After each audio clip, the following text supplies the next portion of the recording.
J'ai entendu encore un train. Chut, chut, ralentir et puis s'arrêter. Un autre train de poissons, peut-être. Et puis toute une troupe, des bottes et des cliquetis d'armes, et des ordres, contre-ordres, rauques en allemand. Pas ouvert l'œil, vous pensez. Le rassemblement devant la gare, sans doute. Et d'autres bruits, là, de cette salle d'attente. Des gens étendus, des ronflements et des grognements, et aussi des plaintes. Parmi tous ces étendus, il devait y en avoir de très mal.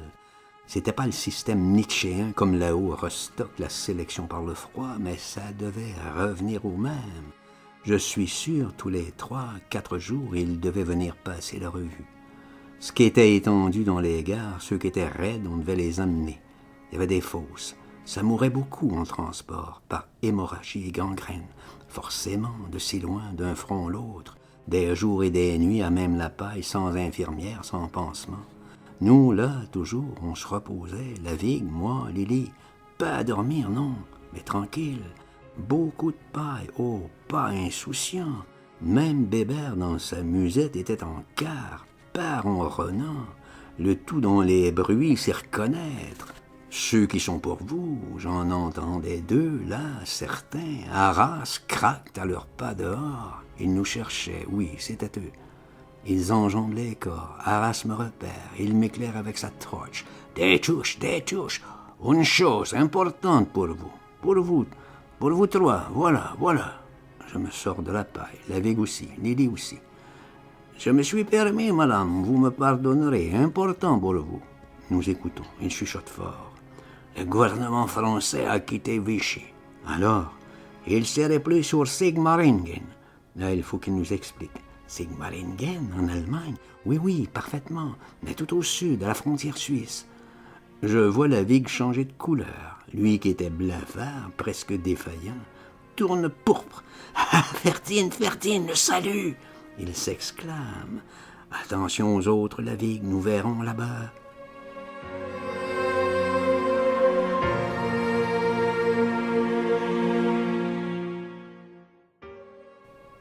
Alors, on part. Quand? Mais oui, la Vigue se tient plus. On va retourner, dit, en France. Mais comme nous sommes, moi couché, lui debout, je le vois mal. Cette salle est noire. Je l'entends, craque et Arras illumine. Il sursaute, bondit de joie sur place, entre les corps, va, vient, enjambe.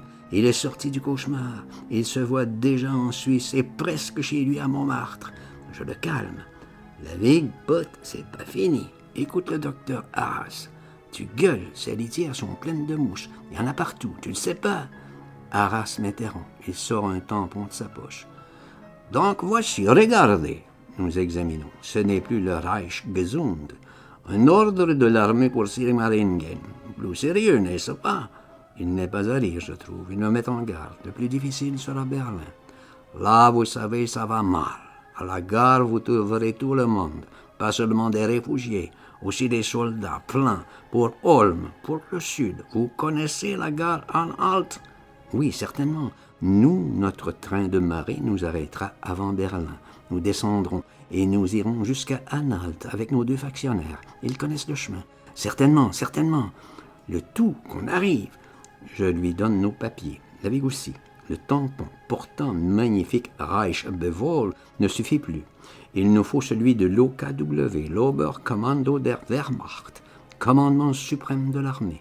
Arras y ajoute de sa main, Wehrmachtbefehl, Sigmaringen. Je crois que comme ça, nous sommes parés. Mais les billets, tout est gratuit, décidément. Vous paierez plus tard. Quelle dette nous aurons. En effet, j'ai vu plus tard que c'est pas encore fini.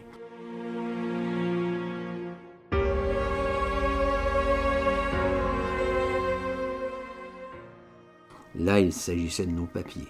Les voici. Je rempoche le tout, y compris les visas de la Vigue. Il préfère. Maintenant, c'est pas tout. Encore une formalité. Il faut qu'on prévienne Berlin, l'AA et la chancellerie. Et toutes les lignes sont coupées. Souterraines ou aériennes. Au fur et à mesure, on les répare. Je savais déjà. On se doute qui c'est. On a arrêté 100 suspects. On peut bien en arrêter 1000. Les techniciens de la Wehrmacht ont mis au point un système entraînement vélo-magnéto que personne ne peut saboter. Je vais voir. On va voir. Ce que je vois. Monté en haut d'un traîneau, le vélo de Kracht, si on le connaît, le fervent du vélo, Kracht. Mais alors là, sa bécane amarrée solide, fixée, soudée, et la roue arrière motrice reliée par courroie entraînant une magnéto. Kracht montre en selle et pédale. Je crois comprendre. Lui qui fait l'électricité. Hardy Molgum, la longue antenne tout à l'avant du traîneau, émet et aussi capte. Antenne à deux fins. Arras nous explique. Mais il ne faut pas que Kracht mollisse. Non, encore. Arras cherche Berlin. Il émet. Il me fait voir son petit appareil, tout petit, dans le creux de la main. Et puis que Berlin lui réponde. Arras est casqué, il écoute. Voilà, ça y est, pas été long. Je les préviens que vous arrivez, il faut. Je suis bien d'accord. Tic, je vois qu'il a appris le télégraphe. L'autre, là-haut, sur sa bicyclette, et pas non plus pour s'amuser. Non, Kracht, encore. Kracht se donne. Il s'agit de la magnéto. Et pas par à coup, continue, que l'antenne bégaye pas. Stop, fini les envois. Brusque, maintenant recevoir. Le plus délicat, la réception. Kracht doit pédaler l'autre sens, à l'envers. Hardi, et ça y est, heureux que Kracht est entraîné. Gut, Kracht, gut. En effet, on voit à l'antenne le crépitement. Arras entend. Il entend Berlin. Il entend la chancellerie.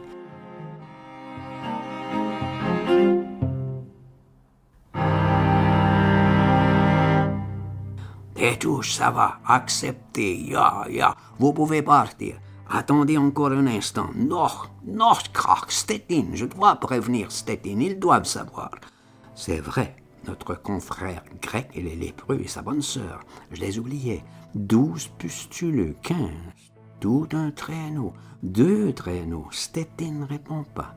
Kracht a beau donner tout ce qu'il peut, et tant pis, ils n'iront pas à se perdre. Il n'y a qu'une seule piste pour Stettin. Très bien marqué et très surveillé, très entretenu, je vois. Un chasse-neige tous les kilomètres. Tout le trafic, civil, réfugiés, militaires, Stettin-Berlin passe par cette piste. Et aussi Morsburg-Baltique. Arras m'avait parlé de ces petits chevaux tartares, exprès pour traîneau. Je les vois là, attelés. En effet, si poilus, barbus, mais à vrai dire, ils font plus poney pour enfants qu'attelage d'extrême nord. Trottineurs des neiges, tout ça vient de Stettin, leur remonte, et ils se retrouveront bien. Arras renonce à ses appels. Stettin demeure sourd. Il faut dire aussi que Kracht SS est à bout de force. Il tire la langue, et que notre antenne ne crépite plus. Non. Arras a beau le stimuler. Non, laissez. Kracht dégringole de la selle. Il s'étend là dans la neige, sur le flanc, rendu. Lui qui était fervent de vélo. On le laisse. On va voir les autres, prêts au départ. La sœur a refait tous les pansements. Plus un moignon qui dépasse. Tout est sous charpie et crêpe et ouate. Comme emmitouflés ils sont, tête, corps, jambes, mascaradés en touareg. Et si contents. Le traîneau doit les amuser de partir loin et d'avoir retrouvé la sœur. Ils n'iront pas vite, 5 jours il paraît pour Stettin.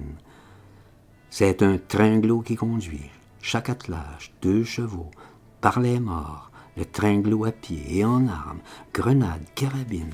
Je vois que c'est sérieux, des relais tout le long il paraît. Là-haut, le dépôt à Stettin et la léproserie, pas dans la ville même, le village avant. Notre Proséidon, je le vois, est pas enthousiaste. Il ne proteste pas, mais il préférerait rester avec nous. Il a fait du traîneau 10 ans, il connaît, et des lépreux. Il partirait bien avec nous, n'importe où, sud, mais son ordre de route est Stettin. Il ne proteste pas, mais dans son genre, il fait la gueule, c'est-à-dire encore plus discret que d'habitude. Et met tous ces lépreux en rang. Il les emmène au traîneau, il les installe, et la bonne sœur, là, tous bien assis. Il nous dit « Adieu ». Nous lui répondons « Au revoir ». Les 2 traîneaux glissent, décollent, ça y est. La piste, ils en ont pour au moins 4 jours.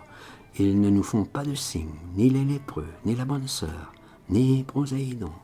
En fait, nous ne les avons jamais revus, ni entendu parler d'eux, ni de cette léproserie, ni de Stettin. J'ai bien demandé par-ci, par-là, à des voyageurs, soi-disant. Ville et village ont changé de nom, il paraît, et les habitants sont partis.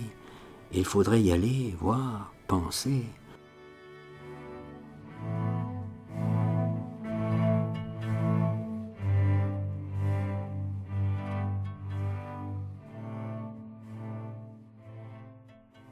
Donc, nous trois, Lily, moi, la Vigue et notre greffe, reprenons notre train de marée.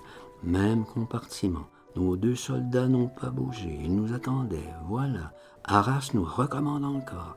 Vous aurez un peu à marcher. Une demi-heure du dépôt des locomotives à la gare Arnault. Les 2 soldats ne vous quitteront pas.